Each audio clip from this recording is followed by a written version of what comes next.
नमो अर्हन्ताणं नमो सिद्धाणं नमो आयर्याणं नमो वज्झायाणं नमो लोये सवसाहूणम्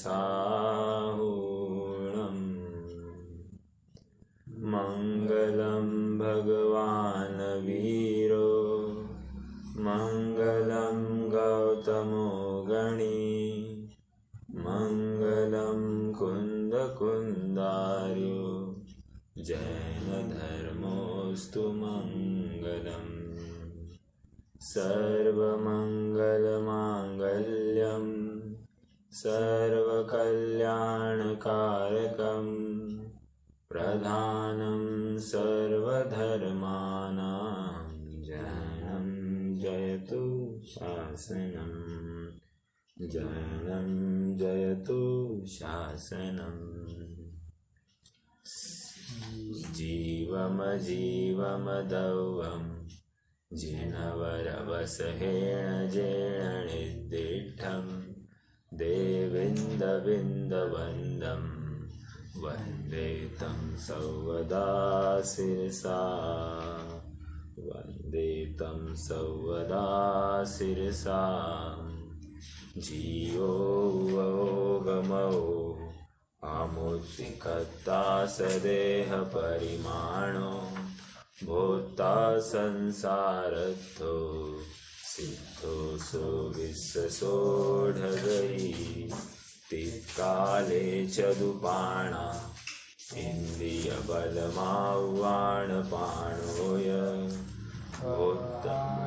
व्यवहारासो जीवो निश्चयनदोदुचेदनाजस उवो गोदुवियप्पो दंसणाणं च दंसणं च दुधा चक्षु अचक्षु ओहि दंसनमदकेवलं मणेयम् अट्टणाणम् अट्टवियप्पं मदिसुदोहि अणाणानि मणपज्जय केवलमवि पच्चक्ख परोक्षभेयं च। ठीक है। आचार्य नेमिचंद्र सिद्धांति देव द्वारा रचित यह परम मांगलिक ग्रंथ और इसके टीकाकार श्री ब्रह्मदेव सूरी जी द्वारा रचित यह टीका, इसके माध्यम से हम इस बृहद द्रव्य संग्रह का अवलोकन कर रहे हैं और इसके कुछ महत्वपूर्ण बिंदुओं के ऊपर हम चर्चा कर रहे हैं। सर्वप्रथम पहली गाथा में मंगलाचरण के रूप में अपने इष्ट को याद करते हुए एक सामान्य मंगलाचरण भी हुआ और विशेष मंगलाचरण भी हुआ। सामान्य मंगलाचरण के रूप में उन्होंने तीर्थंकर भगवान को याद किया, तो इस न्याय से 2400 तीर्थंकरों को नमस्कार हुआ। और विशेष रूप से वृषभ कहकर, जिनवर ऋषभ कहकर एक तीर्थंकर जो ऋषभ भगवान है उनको नमस्कार हुआ, ऐसा भी लगा सकते। तो सामान्य और विशेष रूप से नमस्कार, या यूँ कहिए कि एक शुद्धोपयोग करके उन्होंने नमस्कार किया, उसको निबद्ध मंगलाचरण कहते। तो ऐसा भी मंगलाचरण हो सकता है। तो एक बात ये हो गई। उसके पश्चात वे जो तीर्थंकर भगवान ने जिन बातों को फरमाया है, वे जीव और अजीव द्रव्य की बात आई और उन जीव अजीव की ही विशेषता को बताने के लिए दूसरी गाथा, जिसमें 9 विशेषणों से जीव को निरूपित किया। और जीव के 9 विशेषणों में से पहला विशेषण जो जीव जीता है, जीव अपने 10 प्राणों से, व्यवहार प्राणों से जीता है। ये बात हमने विगत 2 दिनों में देखी कि 10 प्राणों से जीता है और निश्चय नय से अपने चेतना प्राण से जीता है। ये बात हमने समझी। दूसरा विशेषण उपयोगो, उपयोगो जीव उपयोगमयी है, यह सामान्य कथन हुआ। और उसी को विशेष रूप से निरूपित करते हुए जीव जो है वो दो उपयोग वाला है, दर्शन उपयोग और ज्ञान उपयोग। दर्शन उपयोग के चार भेद बताए हैं, चक्षु दर्शन उपयोग, अचक्षु दर्शन उपयोग, अवधि दर्शन उपयोग और केवल दर्शन उपयोग, जिसकी हमने कल चर्चा की कि जो सामान्य प्रतिभास है, निराकार प्रतिभास है, निर्विकल्प निर्विकल्प जो प्रतिभास है उसको दर्शन उपयोग कहते हैं। वो मति ज्ञान के पूर्व होता है या अवधि ज्ञान के पूर्व होता है या केवल ज्ञान के पूर्व पाया जाता है। ठीक है, तो ये दर्शन उपयोग की बात है। जाहिर है जब हम दर्शन उपयोग कह रहे हैं तो वहाँ कहीं ना कहीं दर्शनावरण कर्म का क्षयोक्षम वहाँ पर निमित्तभूत है। ठीक है, अब थोड़ा सा और आगे बढ़ना है। आगे बढ़ने से पहले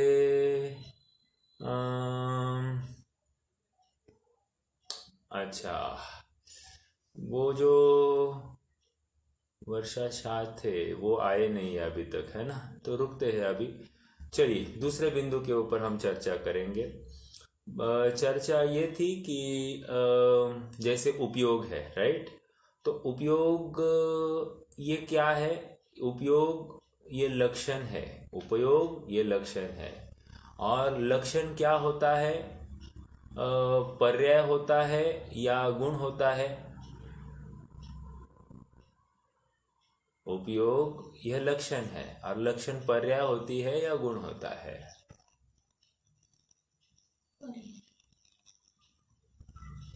बताइए कोई। पर्याय होती है, बहुत अच्छा। अर्थात उपयोग गुण नहीं है। पर क्यों? उपयोग यह प्रसिद्ध करता है, किसको? द्रव्य को प्रसिद्ध करता है। और यहाँ पर द्रव्य को प्रसिद्ध कर रहा है अर्थात ये ज्ञान और दर्शन के माध्यम से द्रव्य को प्रसिद्ध कर रहे हैं। तो उपयोग ये पर्याय है। पर्याय होती है व्यक्त और गुण कभी व्यक्त नहीं होते हैं। पर्याय प्रसिद्ध करते हैं द्रव्य को। ओके, एक बात ये हो गई। अब दूसरी बात, जब हम कह रहे हैं कि उपयोगो द्वियप्पो, द्वियप्पो कह दिया तो द्वियप्पो कहकर क्या, एक दर्शन उपयोग और एक ज्ञान उपयोग। दर्शन उपयोग कहकर जो दर्शन गुण है उसकी जो अवस्था है उसको दर्शन उपयोग कहेंगे, और जो ज्ञान गुण है उसकी जो अवस्था है उसको ज्ञान उपयोग कहेंगे। ओके, यहाँ तक क्लियर है? क्यों हम उपयोग जब भी कह रहे हैं तो पर्याय है। ओके, अब थोड़ा सा आगे विचार करते हैं।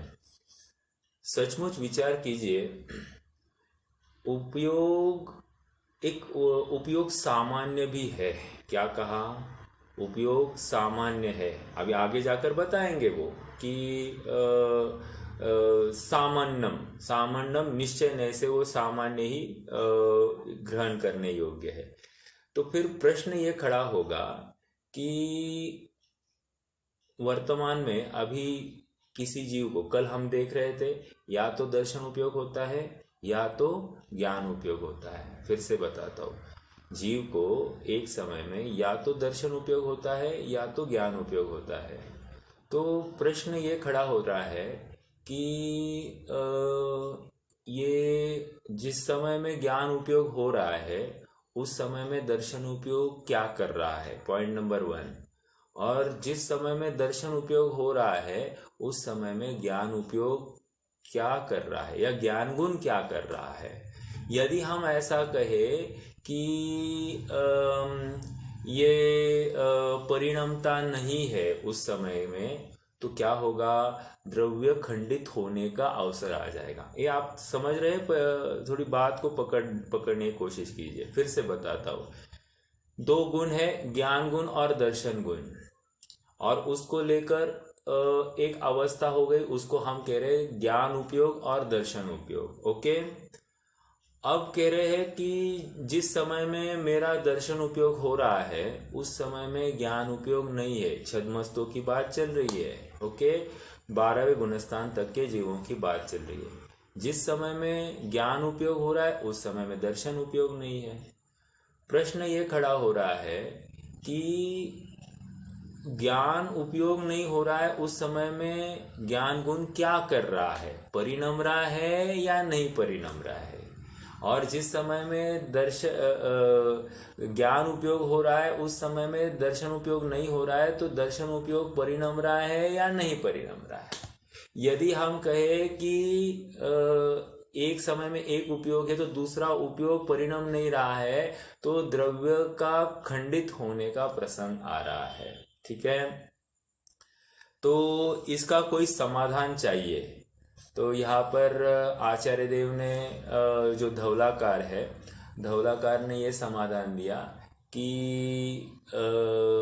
देखो ना, ये जो केवल ज्ञान हो गया, एक्चुअली ये 2 गुण नहीं है, ये एक गुण है, उपयोग नामक गुण है, ऐसा उन्होंने बता दिया।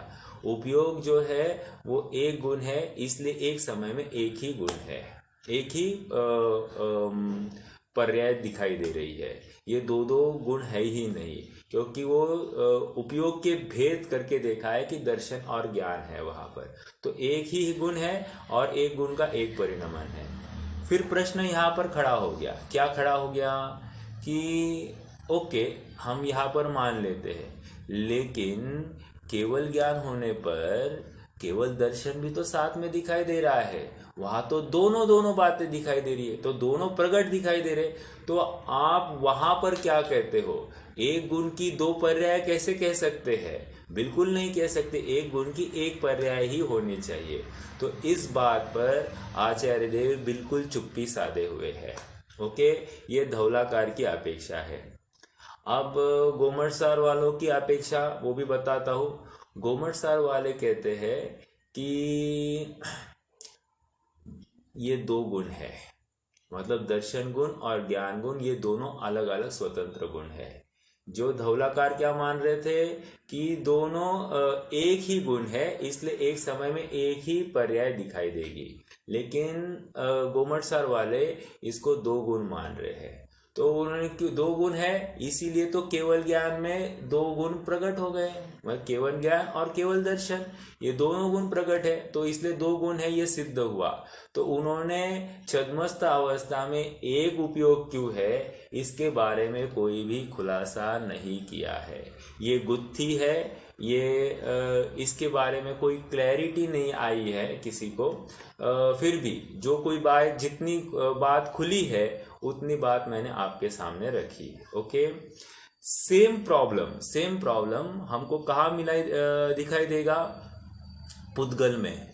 कोई बता सकता है पुद्गल में ऐसा कोई प्रॉब्लम सिमिलर, एक गुण की 2 पर्याय, ऐसा कहीं दिखाई देता है?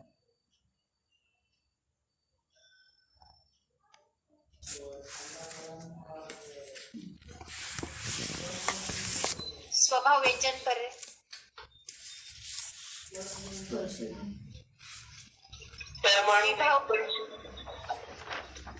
कौन सा काम मतलब अभी? परमाणु में स्पर्श गुण की, हाँ बराबर, स्पर्श गुण में एक टाइम में 2 पर्याय दिखाई दे रही है, या तो ठंडा गरम या तो रूखा चिकना, इन दोनों में से एक एक पर्याय लेनी है। तो एट अ टाइम परमाणु में स्पर्श संबंधी 2 पर्याय पाई जा रही है। ओके, अब इसके बारे में प्रश्न चिन्ह है, गुण 1 पर्याय 2 कैसे पॉसिबल है हमको मालूम नहीं, लेकिन है तो सही, ऐसी बात आई है तो उसको जैसा है वैसे बताया। ठीक है, कौन सा कहा? परमाणु में स्पर्श गुण की ठंडा गरम वाली एक पर्याय, इन दो ठंडा गरम युगल जो है ना उसमें से एक, और रूखा चिकना युगल में से एक, इन 2 में से एक, मतलब 1 और 1 कितने हो गए? 2, या तो रूखा या तो चिकना, तो ऐसे 2 में से एक, ऐसे कितने हो गए? 2 पर्याय तो किसी भी समय में होती ही होती है। तो प्रश्न ये खड़ा किया कि हाउ इज इट पॉसिबल कि एक समय में एक गुण की 2 पर्याय कैसे है? तो वहां पर सभी आचार्य चुप्पी साधे हुए हैं, कोई समाधान नहीं है। ये केवल ज्ञान के गर्त की बात है, हम ज़्यादा इसके ऊपर नहीं बोल सकते हैं। ठीक है, ये एक पक्ष मैंने रखा। चलिए दूसरे एक पक्ष रखता हूँ। प्रश्न था कल का एक प्रश्न था, वो वर्षा जी शाह का। उन्होंने कहा था कि पारिणामिक भाव है, राइट? पारिणामिक भाव है, उसमें हमने दो भेद किए थे, एक शुद्ध जीवत्व और एक अशुद्ध जीवत्व। तो शुद्ध जीवत्व को हमने तो पारिणामिक भाव कह दिया और सबको स्वीकार है, उसमें कोई बात नहीं है। लेकिन अशुद्ध जीवत्व को पारिणामिक भाव कैसे बताया जा रहा है? तो उसके ऊपर खुलासा ऐसा है कि पारिणामिक भाव वैसे किसको कहते हैं? कोई बताएगा पारिणामिक भाव किसको कहते हैं?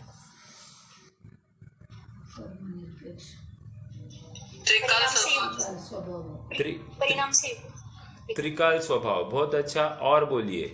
तो त्रिकाल स्वभाव लेंगे तो अशुद्ध जीवत्व कैसे बैठेगा?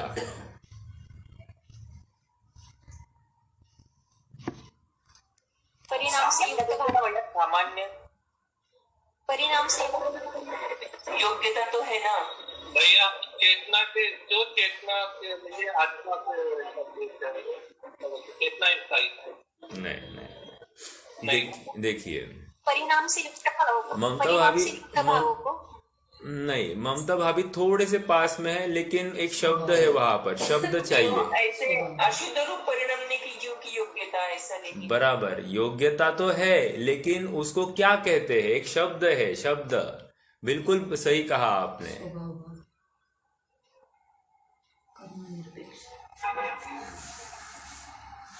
देखिए ऐसा है कि उसे कर्म निरपेक्ष भाव कहा है। क्या कहा? Note this words. कर्म निरपेक्ष भाव को पारिणामिक भाव कहते हैं। ओके, उदाहरण दिया वहां पर, जैसे कोई एक स्फटिक मणि है। स्फटिक मणि क्या है? एकदम ट्रांसपेरेंट है, आर पार एकदम, वहां पर कुछ भी बिना रोक टोक वहां पर कुछ भी लाइट आर पार जा सकती है। लेकिन उसके सामने यदि एक लाल पत्ता रखा जाए तो स्फटिक मणि क्या होता है? लाल दिखाई देता है। यदि उसके सामने हरा पत्ता रखा जाए तो स्फटिक मणि क्या होता है? हरा दिखाई देता है, या अनेक अनेक प्रकार का दिखाई देता है। तो ये जो है, ये स्फटिक मणि की तत्समय की ऐसी योग्यता है कि वो उसके सामने जो कुछ आ जाता है वो उस रूप परिणमता हुआ भासित होता है। हालांकि वो पूर्ण रूप से परिणमित नहीं हुआ है, लेकिन जो जो वस्तु उसके सामने आती है, स्फटिक मणि उस वर्ण का होता हुआ दिखाई देता है। तो ये क्या हुआ? स्फटिक मणि की अपनी योग्यता, और इसी को कह रहे कर्म निरपेक्ष नहीं है, निमित्त भूत है लेकिन कर्म निरपेक्ष नहीं है। इस अपेक्षा से इसको पारिणामिक भाव कहेंगे। शुद्ध जीवत्व तो है ही है पारिणामिक भाव, लेकिन अशुद्ध जीवत्व भी पारिणामिक भाव है। ये समझ में आया क्या सबको? मैं यहां से पढ़ता हूं। भाव दीपिका है मेरे पास, भाव दीपिका पेज नंबर 7। जैसे स्फटिक मणि का शुद्ध स्वभाव शुक्ल है, वह पारिणामिक भाव है। आकाश भैया है क्या आज? है। आकाश भैया सुनिए, कोई कर्मजन्य नहीं है। इंपॉर्टेंट पॉइंट फिर से पढ़ता हूं। जैसे स्फटिक मणि का शुद्ध स्वभाव शुक्ल है, वह पारिणामिक भाव है, कोई कर्मजन्य नहीं है, वह दोनों ही प्रकार की शक्ति युक्त है। ममता भाभी आप कह रहे थे शक्ति है, योग्यता है। शुद्ध भाव रूप भी परिणमता है, और हरित, पीत, कृष्णादि डाक का निमित्त पाकर हरित पीतादि रूप भी परिणमता है। यदि इसमें परिणमन रूप उपादान शक्ति न होती तो डाक का निमित्त पाकर हरित पीतादि रूप भी नहीं परिणमता, अन्य पाषाणादि के समान। कहने की बात इतनी है कि उस रूप परिणमने की जो स्वभावगत योग्यता है वो कर्म निरपेक्ष है। अगर कर्म निरपेक्ष वो शब्द नहीं माने, बाकी तो शब्द आए थे उसमें अपन विरोध नहीं कर रहे, लेकिन वो पर्टिकुलर शब्द बहुत महत्वपूर्ण है, कर्म निरपेक्ष।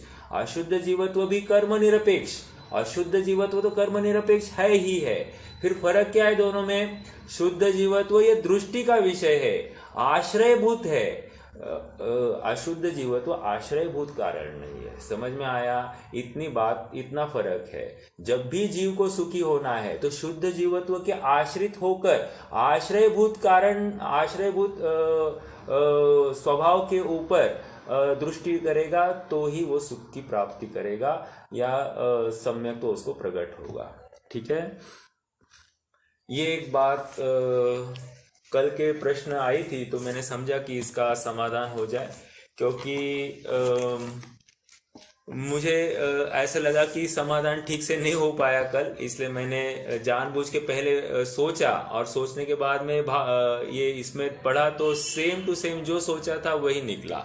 चलिए, कर्म निरपेक्ष ये शब्द जरूरी था। हाँ रोहित भैया बोलिए बोलिए। हेलो, हाँ बोलिए। कर्म निरपेक्ष यानी कर्म से रहित है क्या?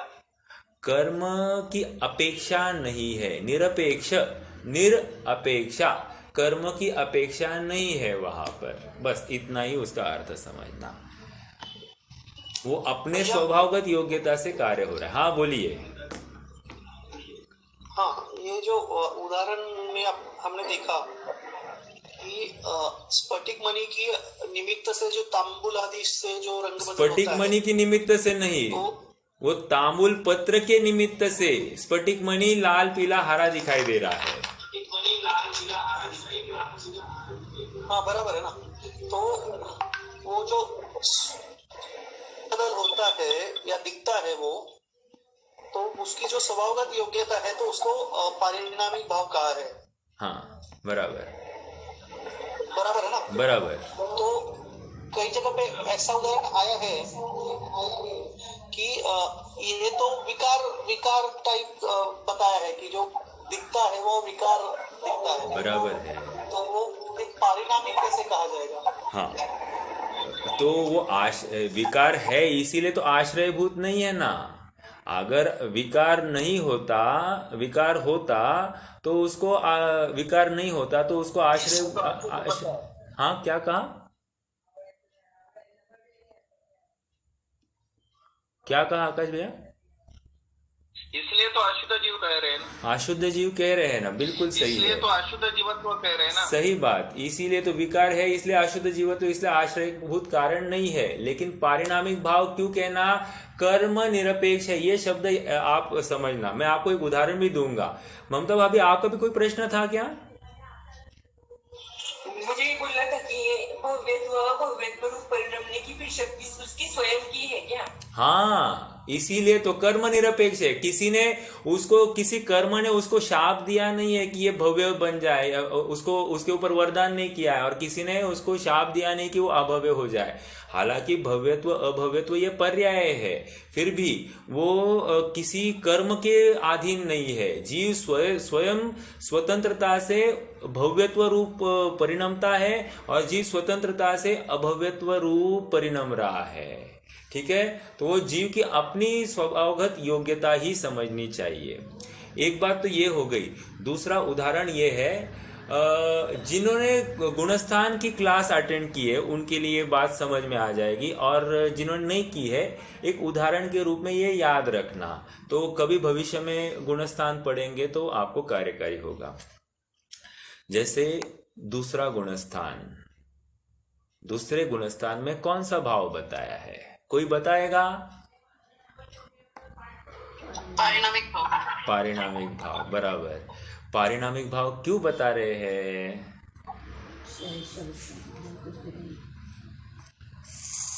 वहां तो हमेशा साथ में ही है ना। नहीं नहीं, ऐसा नहीं है भैया, अपेक्षा कुछ भी नहीं है ना वहाँ पे। हाँ, किसका क्षय नहीं, किसका क्षयोपशम नहीं है, और किसका उपशम नहीं है, बताइए। चलिए,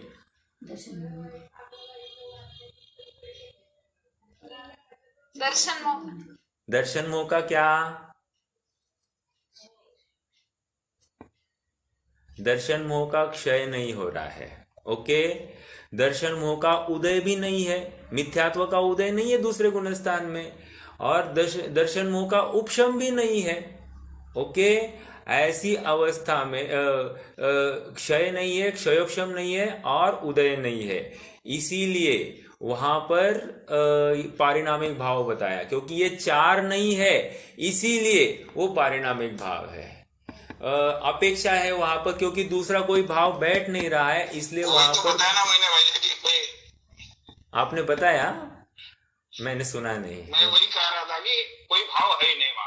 हाँ, भाव लेकिन थोड़ा स्पेसिफिक होना ना कि औपशमिक नहीं है, क्षयोपशमिक नहीं, क्योंकि वो वर्ड्स महत्वपूर्ण है। कोई भाव नहीं मतलब इसलिए पारिणामिक है, वो तो है, लेकिन आपकी क्लैरिटी है कि नहीं विषय की, ये तो मुझे समझना पड़ेगा ना, ये इसलिए। ठीक है, चलिए, तो ये एक बात हो गई। अपन थोड़ा सा आगे बढ़ेंगे। हाँ, ये जो कर्म निरपेक्षता है, हाँ, ये द्रव्य की स्वतंत्रता को प्रसिद्ध करता होगा, है ना? कर्म निरपेक्षता है, ये द्रव्य की स्वतंत्रता प्रसिद्ध कर रहा है, बिल्कुल बराबर है। मतलब वहां पर जीव स्वयं, मतलब इसमें क्या हो रहा है कि प्रत्येक पर्याय स्वतंत्र है, ये भी उसमें इंगित हो रही बात, क्योंकि उसमें कोई परद्रव्य निमित्तभूत हो सकता है, लेकिन उपादान भूत दूसरा कोई परद्रव्य नहीं है, ये इसमें फलित हो गई है। इवन कर्म भी वो निमित्त रूप है, उपादान रूप नहीं है जीव के विकार रूप परिणमन में। जीव स्वतंत्रतया ही ऐसे परिणमित हो गया है। ओके, थोड़ी सी समय सार से विरुद्ध जाकर बात हो रही है, लेकिन अपेक्षा सब समझनी चाहिए। ऐसा नहीं है कि सर्वथा वही बात है और ये बात नहीं है, या सर्वथा यही बात है वो बात नहीं है। सब जगह पर अपनी अपनी अपेक्षा है, मुख्यता है, मुख्य गौण की विवक्षा है, उन सबको अपने को यथार्थ रूप से समझना चाहिए। हाँ जी, तो दो बिंदु हो गए अपने। एक बिंदु तो वहां पर ज्ञान और दर्शन ये दो गुण है या एक गुण है, इस संबंधी कोई खुलासा नहीं दिखाई दे रहा है। और दूसरा, ये जो शुद्ध जीवत्व और अशुद्ध जीवत्व दोनों पारिणामिक भाव कैसे हो गए, इसके बारे में हमने चर्चा की। ठीक है, आज अब थोड़ा सा आगे बढ़ते हैं। केवल दर्शन उपयोग की बात करनी थी, तो उतनी बात लेते हैं और फिर आगे बढ़ेंगे।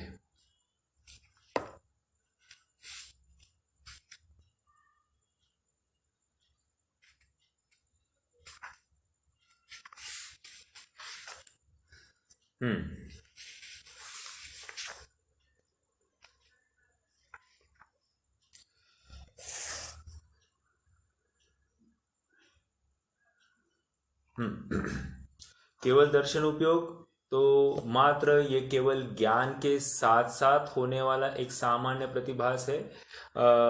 बाकी यहाँ पर कोई ज़्यादा विशेष बात नहीं दिखाई दे रही है, तो उतनी ही बात है।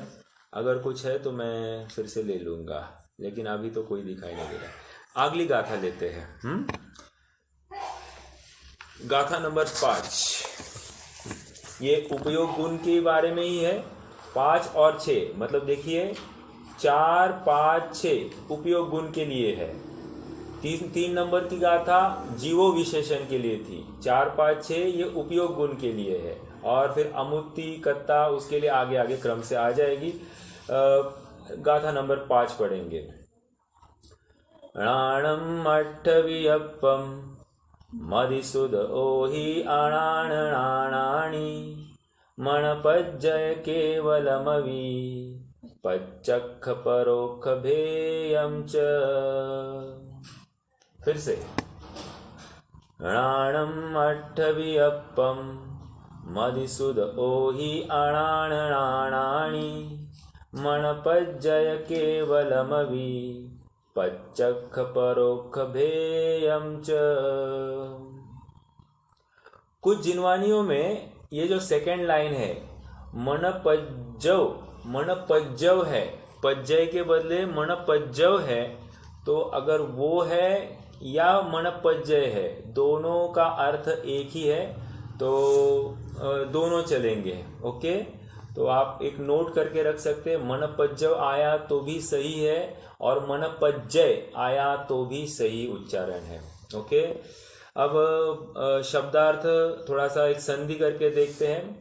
णाणम, ये किसकी बात चलेगी? अब हमने दर्शन उपयोग की बात हो गई, अब यहाँ पर ज्ञान उपयोग की बात चलेगी। ओके, क्या कह रहे हैं? णाणम अट्ठ वियप्पम, णाणम अट्ठ वियप्पम।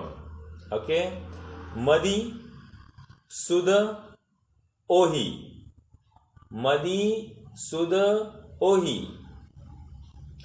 अणाण अणाण णाणानी। ओके, आगे सेकेंड लाइन, मनपज्जय, मनपज्जय। केवलम अवि, केवलम अवि। पच्चख परोक्ष भेयम च, पच्चख परोक्ष भेयम च। ओके, अर्थ देखते हैं। णाणम अट्ठ वियप्पम, कितने प्रकार का कह रहे ज्ञान? ज्ञान 8 प्रकार का है। ओके, प्रकार कैसे? वियप्पम, वियप्पम मतलब विकल्प, विकल्प प्रकार। नाणम अट्ठ वियप्पम, ज्ञान 8 प्रकार का है। कौन से तो बता रहे हैं। मदि, मति ज्ञान उपयोग। देखो, हम तो मति ज्ञान कहते हैं, समझना क्या है? मति ज्ञान उपयोग। ओके, दूसरा सुध मतलब श्रुत ज्ञान उपयोग। तीसरा ओही, ओही मतलब अवधि ज्ञान उपयोग। अब अगला शब्द देखिए, अण्णाण णाणाणी, अण्णाण णाणाणी मतलब क्या? अज्ञान और ज्ञान। अब किसके अज्ञान और किसमें ज्ञान? तो कह रहे अभी अभी जो मति ज्ञान, श्रुत ज्ञान, अवधि ज्ञान, इसके 2 भेद कर देना। मति ज्ञान, श्रुत ज्ञान, अवधि ज्ञान, और मति अज्ञान, श्रुत अज्ञान और अवधि अज्ञान। ठीक है, ऐसे 2 भेद हो जाएंगे तो कितने हो गए? 3 + 3 6, 6 हो गए। आगे मणपज्जय, मणपज्जय मतलब मणपर्य। केवलम अवि, केवलम अवि मतलब केवल ज्ञान भी। ओके, तो ये कितने हो गए? 6 और 2 8। आगे देखिए, पच्चख परोक्ष भेयम च, प्रत्यक्ष और परोक्ष ये 2 भेद वाले हैं। मतलब ये 8 ज्ञानों में प्रत्यक्ष और परोक्ष ये 2 भेद हो सकते हैं। अब कैसे हो सकते हैं, कितने प्रत्यक्ष है कितने परोक्ष है, ये अपन समझते हैं, लेकिन यहाँ पर प्रत्यक्ष और परोक्ष। अगर तत्वार सूत्र की बात देखनी है तो तत्वार सूत्र का सूत्र है पहले अध्याय का, मति श्रुतावधि मणपर्य केवलानी ज्ञानम। ओके, आद्य परोक्षम प्रत्यक्षम अन्यत। तो ये सूत्र के ऊपर यहाँ पर पूरी बात बैठ रही है। तो आगम आधार यहाँ पर आ गई। क्या कह रहे हैं कि मति श्रुत अवधि मणपर्य केवल ज्ञान, ये क्या है? ये 5 सम्यक ज्ञान है। और कुमति, कुश्रुत और कुअवधि ये 3 विभंग ज्ञान है या मिथ्या ज्ञान है।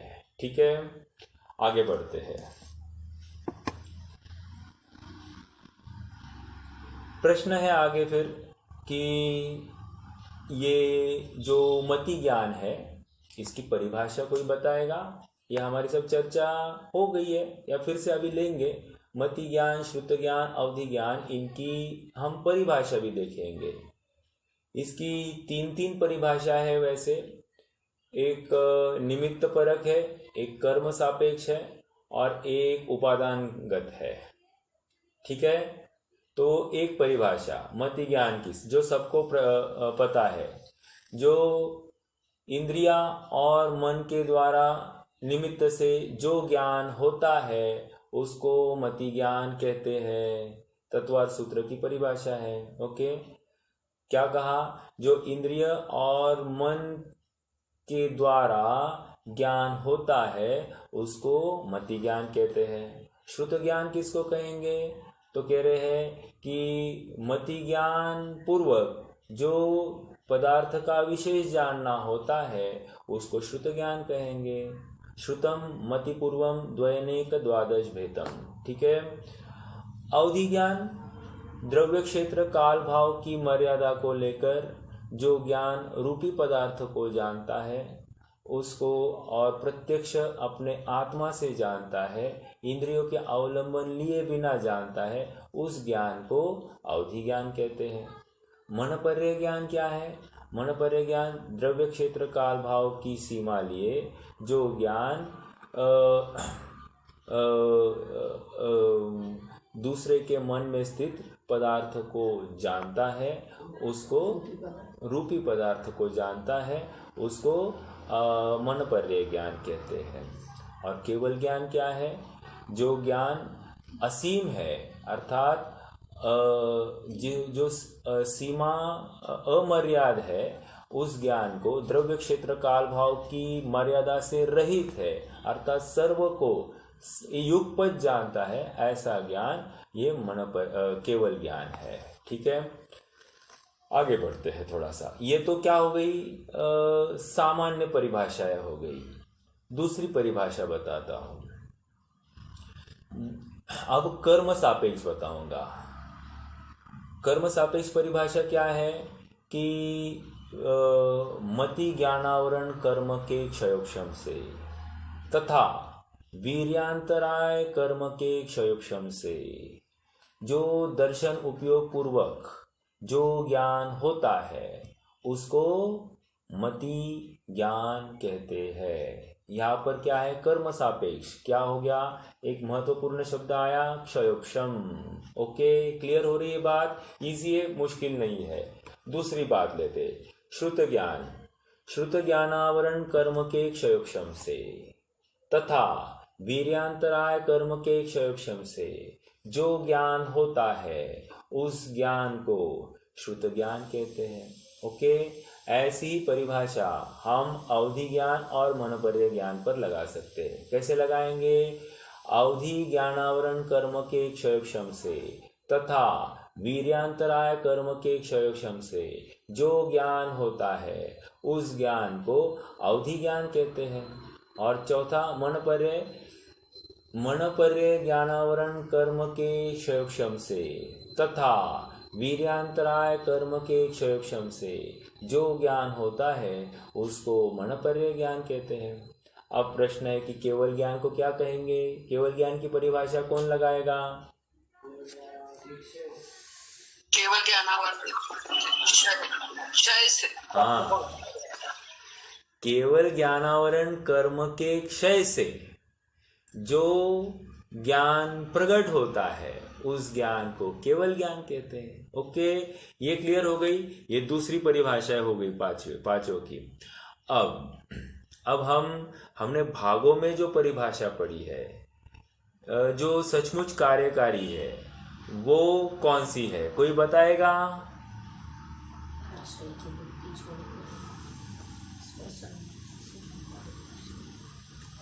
चलिए मैं बताता हूं।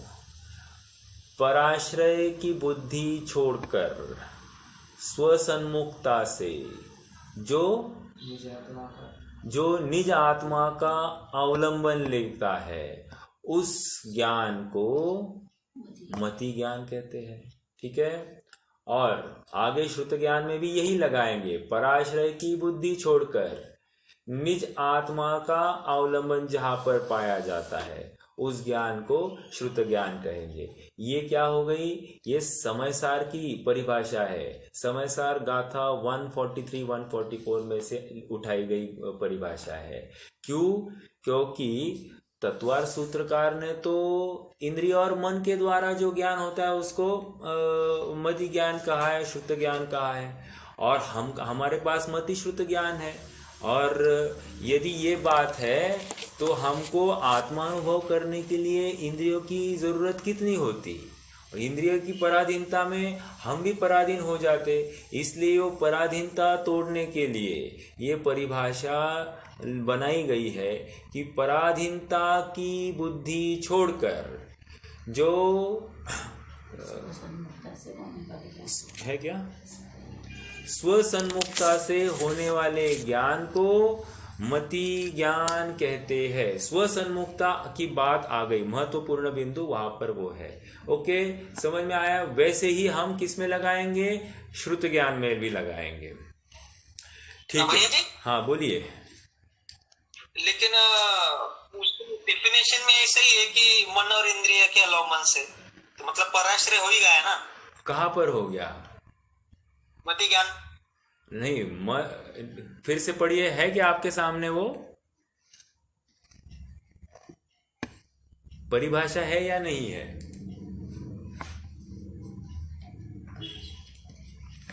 देखिए मैं पढ़ता हूं। पराश्रय की बुद्धि छोड़कर दर्शन उपयोग पूर्वक स्वसन्मुखता से प्रकट होने वाले निज आत्मा के ज्ञान को मति ज्ञान कहते हैं।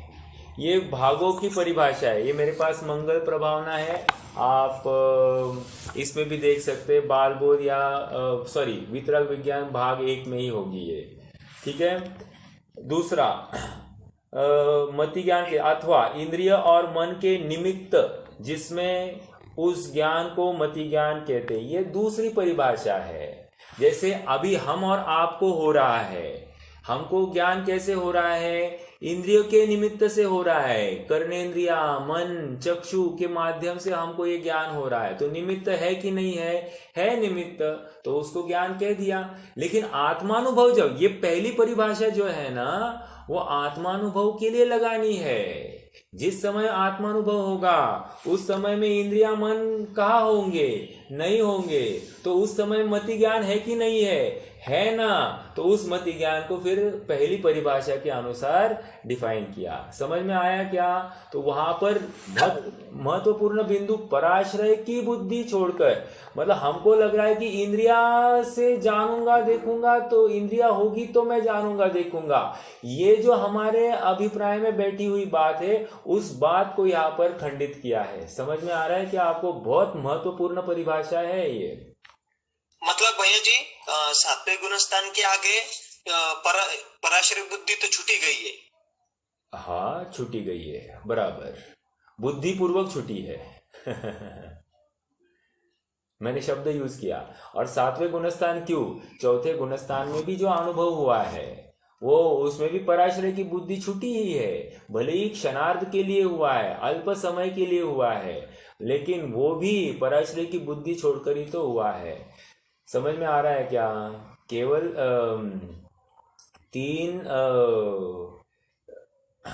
तीन करण को पार करता हुआ जो जीव है, पंचलब्धि से पार होता हुआ जीव है, वो क्या है? पराश्रय की बुद्धि छोड़कर ही है। और आपको सच बताऊं, वहां पर जो पहली लब्धि क्या है? शैवक्षम लब्धि, दूसरी विशुद्धि लब्धि, तीसरी देशना लब्धि, चौथी प्रायोग्य लब्धि। यहाँ तक मान लीजिए वहां पर पराश्रय की बुद्धि है, मन का अवलंबन है। लेकिन जैसे करण लब्धि में आता है, मन का अवलंबन छूट जाता है। छूट गया, फिर भी उसको अभी भी क्या कह रहे हैं? अभी भी सम्यक तो नहीं कहा है। क्यों? कर्म की प्रकृतियां दिखाई दे रही है अभी उदय में, इसलिए सम्यक तो नहीं कहा है। भले ही यहाँ पर मन का अवलंबन छूट गया है, और जैसे ही वहां पर कर्म प्रकृतियां खत्म हो गई, वर्तमान में उदय में नहीं दिखाई दे रही है, तब जाकर बोलेंगे हाँ, जीव को सम्यक तो हो गया है। समझ में आया क्या? ठीक है, थोड़ा सा डेप्थ में प्रकरण था, नहीं समझा होगा तो घबराना नहीं, लेकिन जिनको जिनको समझ में आया थोड़ा सा विशेष। ओके, हाँ जी।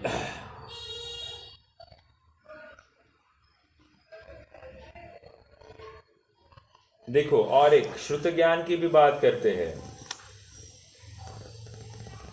मति ज्ञान के द्वारा जाने हुए पदार्थ के संबंध से पदार्थ को विशेष जानने वाले ज्ञान को श्रुत ज्ञान कहते हैं।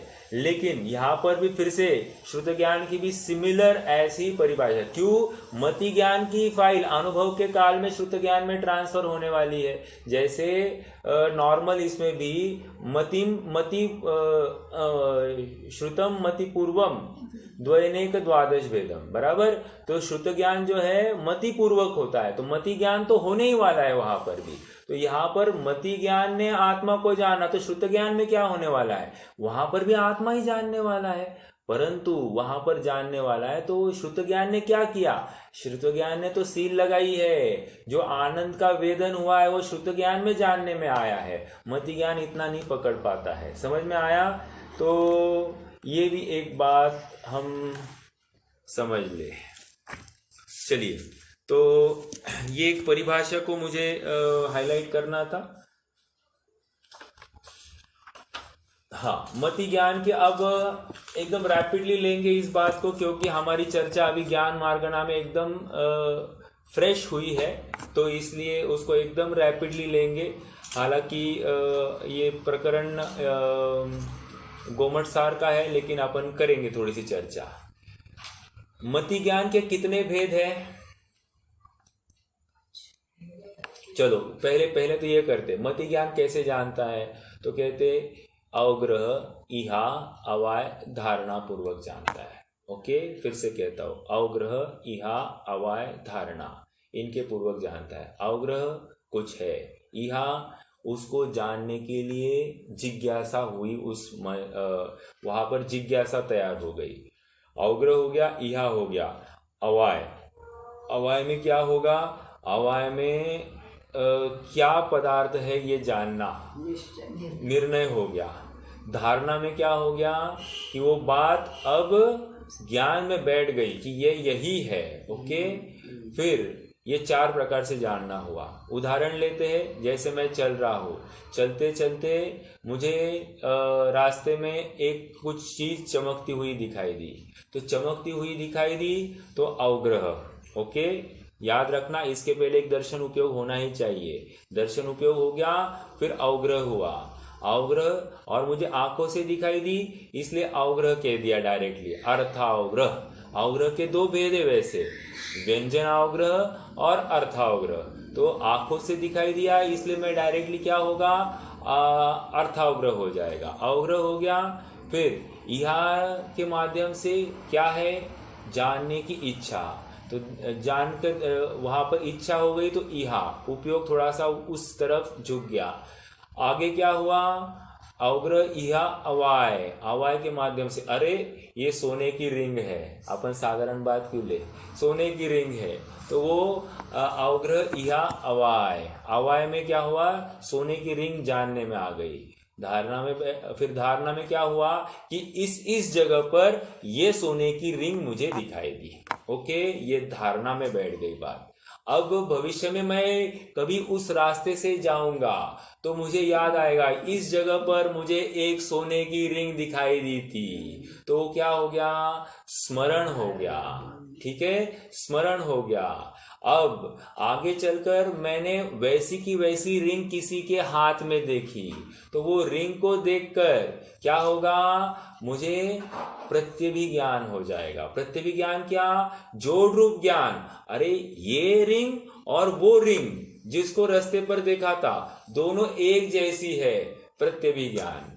प्रत्यभिज्ञान के आगे तर्क, तर्क में क्या लगाएंगे, जो पीला गोल होता है वो सोना होगा।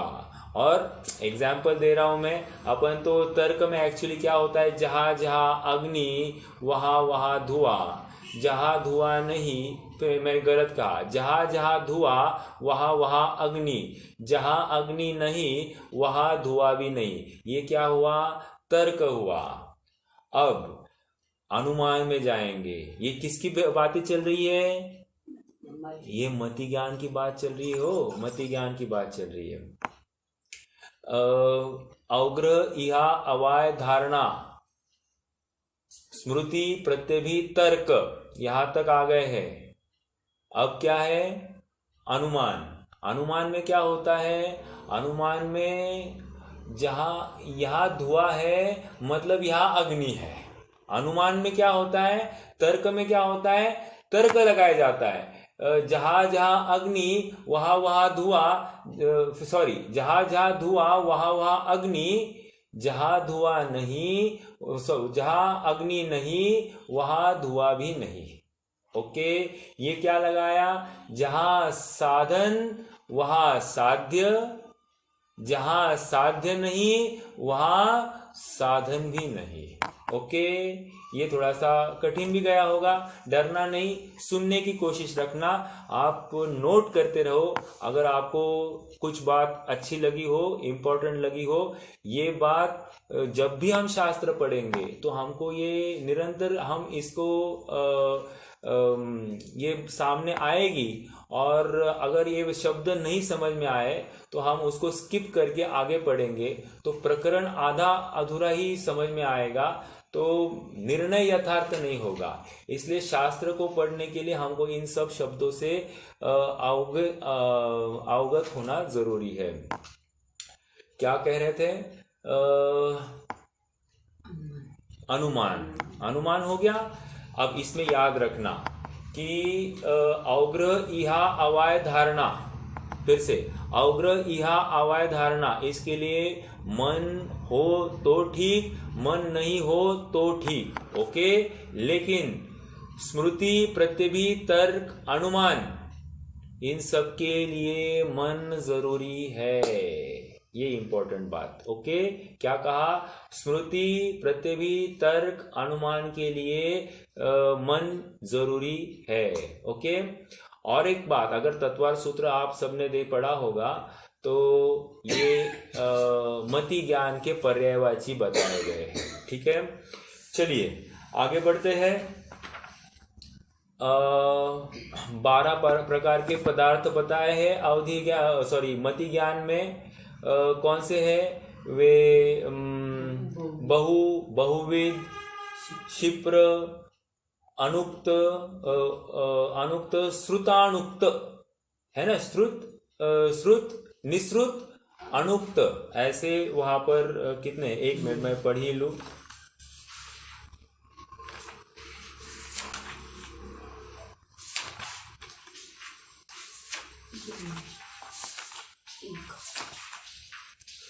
और इनके अपोजिट्स क्या क्या है, मैं फिर से पढ़ता हूं।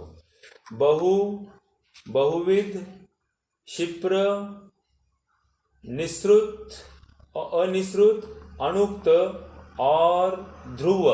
ओके, और इनके अपोजिट्स, इनके अपोजिट क्या होंगे, बहु का अपोजिट एकविध होगा, एक होगा, बहुविध का अपोजिट एकविध होगा, क्षिप्र का अपोजिट अक्षिप्र होगा, अनिश्रुत का अपोजिट निश्रुत होगा, अनुक्त का अपोजिट उक्त होगा, ध्रुव का अपोजिट अध्रुव होगा। इसका विस्तार काफी है, मैं एकदम शॉर्ट में ये बता रहा हूं क्योंकि अपनी ऑलरेडी चर्चा हो गई है ज्ञान मार्गणा में, और इस पर्टिकुलर प्रसंग में जरूरी ज्यादा नहीं समझता हूं। अगर करनी है चर्चा तो आप मुझे बता दीजिए, चर्चा भी कर सकते हैं। लेकिन ये क्या हो गए, 12 प्रकार के पदार्थ हो गए, और इन 12 प्रकार के पदार्थ 6 प्रकार की इंद्रिया, इनके माध्यम से ये अवधि ज्ञान और अवग्रह इहा अवाय धारणा, इनके माध्यम से 12 × 6 × 4 कितने हो गए, 12 × 6 × 4, कोई कर सकता है,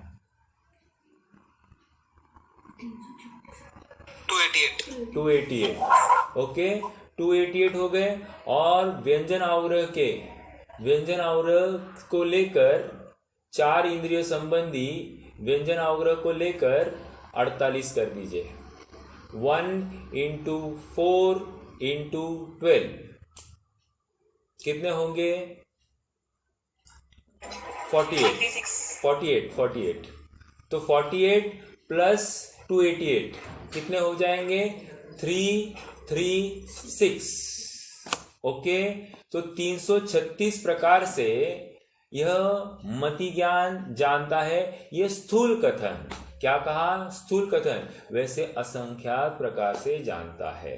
लेकिन यहाँ पर 336 मूल रूप से बताया, क्योंकि परिणाम सिमिलर थोड़ी है। हीनादिक हीनादिक हीनादिक परिणाम होंगे तो कितने भेद होंगे, बहुत सारे होंगे। अभी और विशेष जानकारी दूं, जैसा हमने कहा क्या, स्मृति, प्रत्यवि, तर्क, अनुमान, यहाँ पर भी 12 प्रकार से जानता है, लेकिन ये कहीं पर बताया नहीं है, इसलिए मैं ज़्यादा उसके डेप्थ में नहीं जाऊँगा। हमने अपने पूर्व स्वाध्याय में इस बात को भी लिया था, लेकिन अभी इसको ज़्यादा डेप्थ में नहीं जाएंगे। अब तक के लिए 336 प्रकार के भेदों से यह मति ज्ञान जानता है, इतना हमको समझना पर्याप्त होगा। ठीक है, 12 प्रकार के पदार्थ, अवग्रह, इहा, अवाय, धारणा और 6 प्रकार की इंद्रिया। ओके, इनको आपस में कॉम्बिनेशन परम्यूटेशन करते हैं तो 336 ऐसे भेद मति ज्ञान के आते हैं, जो उसके जानने के प्रकार है। ओके, श्रुत ज्ञान की चर्चा है। द्वादशांगमयी यह जिनवानी है, तो वो श्रुत ज्ञान के आश्रित है।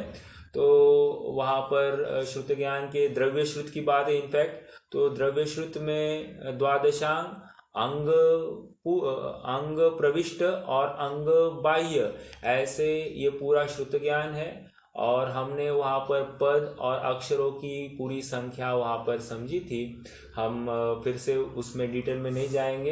ये द्रव्य श्रुत के पाठी ऐसे 6-7वें गुणस्थान में स्थित गंधर्व देव होते हैं विशेष रूप से, और श्रुत केवली भी कहे गए हैं, तो उनको उनके बारे में समझ लेना।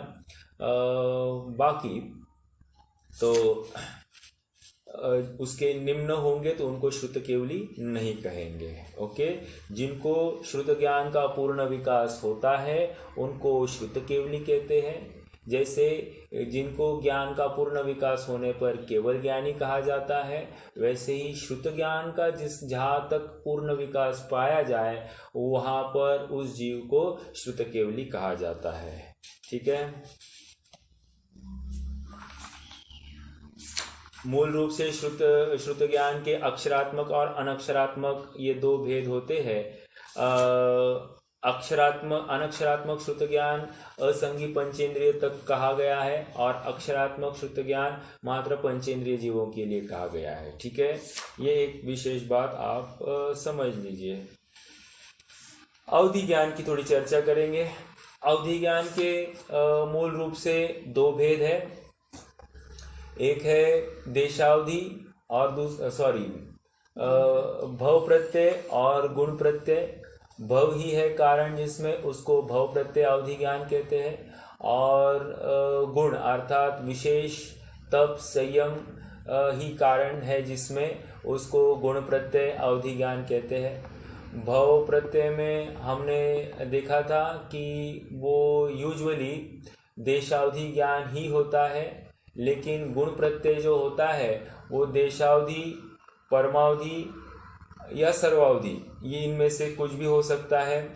अवधि ज्ञान 4 गतियों के जीवों में पाया जाता है, लेकिन परमावधि और सर्वावधि ज्ञान ये मात्र मनुष्यों में ही पाया जाता है। और देशावधि का भी जो उत्कृष्ट भेद है वो भी भावलिंगी संतों को ही होता है, ये हमने वहाँ पर समझा था। ठीक है,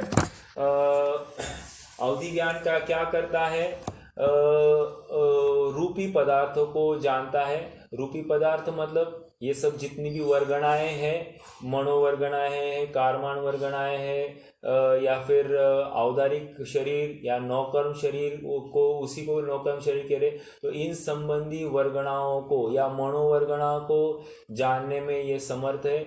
यथा योग्य जितनी विशुद्धि होगी उतना उतना वो जानने में समर्थ होता जाएगा।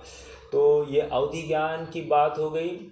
हमने कल देखा था कि अवधि ज्ञान जो कुअवधि ज्ञान होता है उसके पहले दर्शन उपयोग नहीं होता, ये पहले एक नोट कर लेना। लेकिन जो सम्यक अवधि ज्ञान है उसके पूर्व नियम से एक अवधि दर्शन उपयोग होता ही होता है। ठीक है, तो ये एक बात अवधि ज्ञान संबंधी है।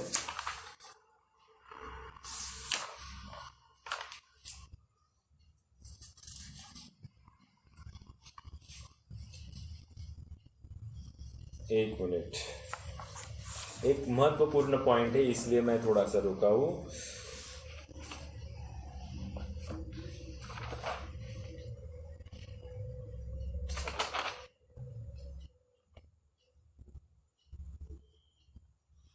ठीक है, नहीं चलिए, मनपर्य ज्ञान। मनपर्य ज्ञान क्या है?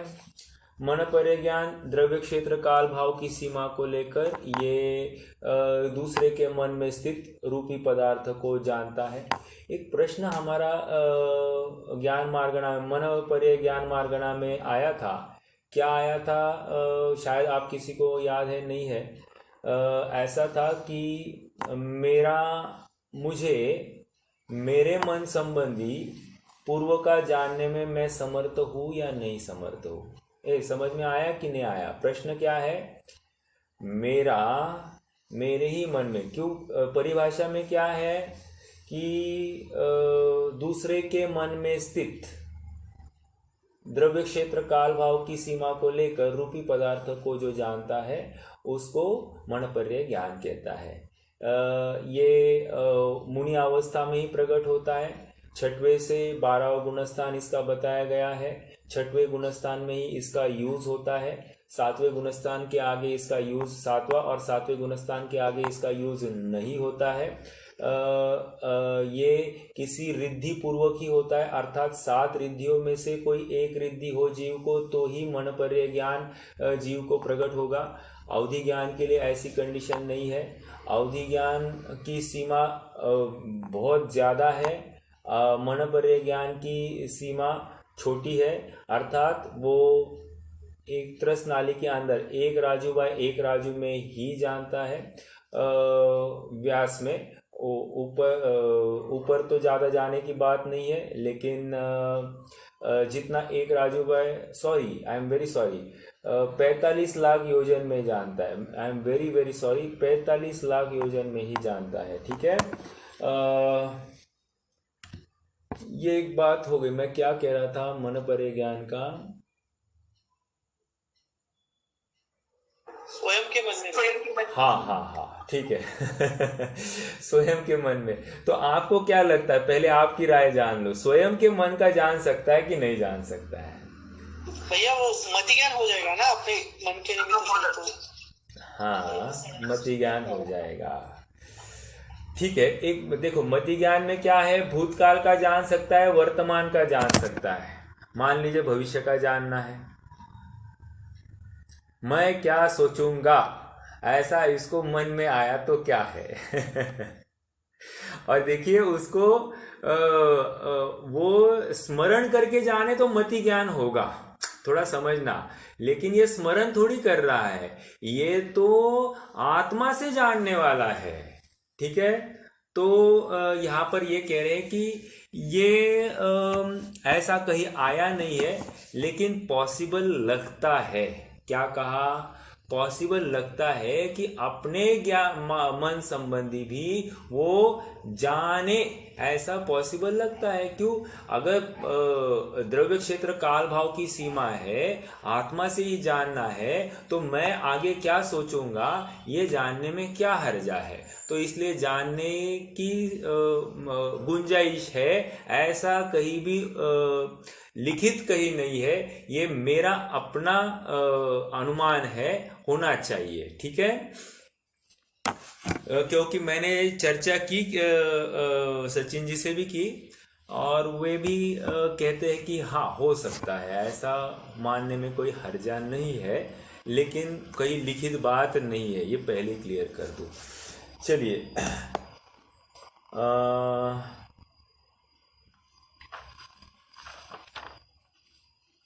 मनपर्य ज्ञान की बात हो गई, और केवल ज्ञान की बात तो हम सबको विदित है कि त्रिकालवर्ती 3 लोक 3 काल की सर्व पर्यायों को जो युगपत जाने, ऐसा जो अद्भुत ज्ञान सामर्थ्य जीव में प्रकट होता है स्वभाव के अवलंबन पूर्वक, उस विशिष्ट अवलंबन को, उस पर्टिकुलर ज्ञान को केवल ज्ञान उपयोग कहते हैं। ये यहाँ पर किसी भी इंद्रियों का अवलंबन नहीं है, किसी पदार्थ का अवलंबन नहीं है।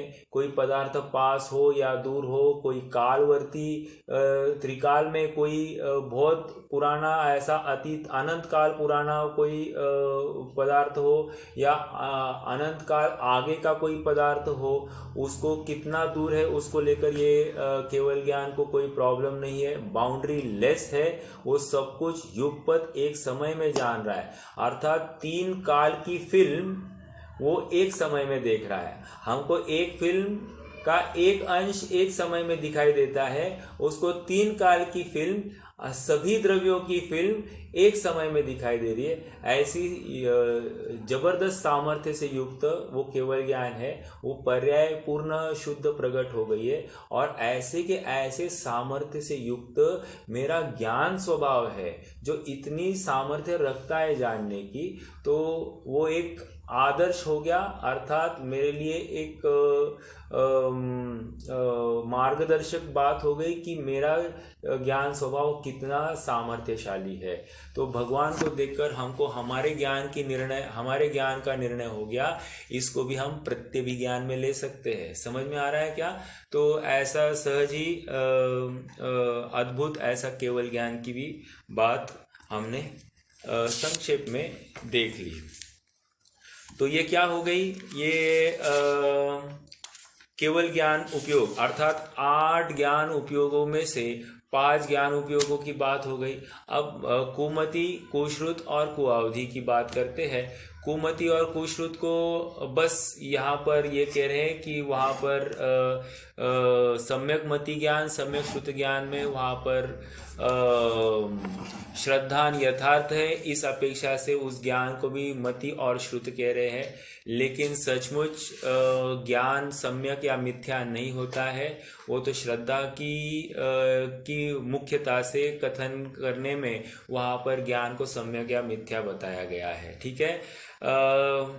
तो ये कुमति ज्ञान, कुश्रुत ज्ञान, ये भी श्रुत ज्ञान जो परिभाषाएं हमने देखी थी कि मति ज्ञानावरण कर्म के क्षयोपशम में प्रकट होने वाले ज्ञान को मति ज्ञान कहते हैं और श्रुत ज्ञानावरण कर्म के क्षयोपशम से प्रकट होने वाले ज्ञान को श्रुत ज्ञान कहते हैं। ये हम वहाँ पर भी लगा सकते हैं। और विभंगावधि ज्ञान, वहाँ पर भी अवधि ज्ञानावरण कर्म के क्षयोपशम से होने वाले ज्ञान को विभंग अवधि ज्ञान कहते हैं। ठीक है। वहाँ पर लेकिन वहाँ पर दर्शन उपयोग नहीं होगा। बाकी अवधि ज्ञान में दर्शन उपयोग पूर्वक होने वाला है और यहाँ पर दर्शन उपयोग नहीं होगा। ये इतना थोड़ा सा फर्क पड़ेगा। हाँ, अभी प्रत्यक्ष और परोक्ष की चर्चा है। हमको थोड़ा सा कल तो नहीं, सोमवार के दिन, ओके, आज शुक्रवार है, कल और परसों अपना रत्नकण शावकाचार चलेगा। तो सोमवार के दिन से हम एक प्रकरण यहाँ पर लिया है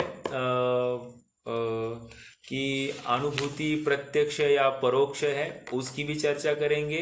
ज्ञान प्रत्यक्ष है या परोक्ष है, तो यहाँ पर इतना समझना कि मति ज्ञान और श्रुत ज्ञान और कुमति ज्ञान और कुश्रुत ज्ञान, ये परोक्ष ज्ञान है। Point number 1।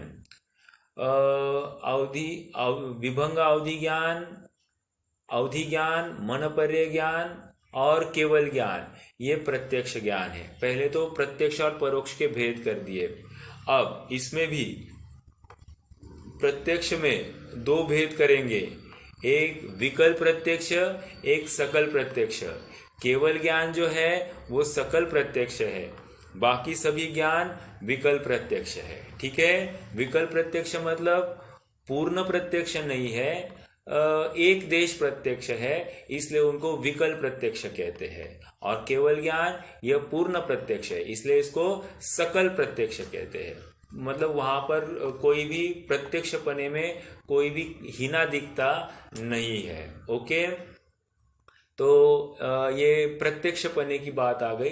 अब चर्चा के बिंदु इतने हैं कि अनुभव प्रत्यक्ष है या परोक्ष है। पॉइंट नंबर 1, आप सबसे अनुरोध होगा कि जो अपनी इस गाथा की टीका है, ओके, चौथी, पांचवी, छठी, ये 3 टीकाओं को 2 दिन में आप पढ़ सकते हो तो पढ़ लीजिएगा, पॉइंट नंबर 1। और पॉइंट नंबर 2, जो हमारा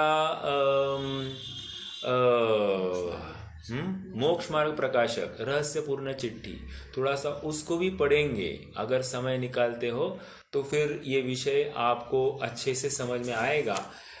इसलिए थोड़ी सी पूर्व तैयारी होगी आपकी तो बात रखने में और थोड़ी सुलभता होगी। ठीक है, रुकते हैं आज के लिए। कोई प्रश्न है तो कर सकते हैं, नहीं तो फिर अपन जिनवाणी स्तुति करेंगे।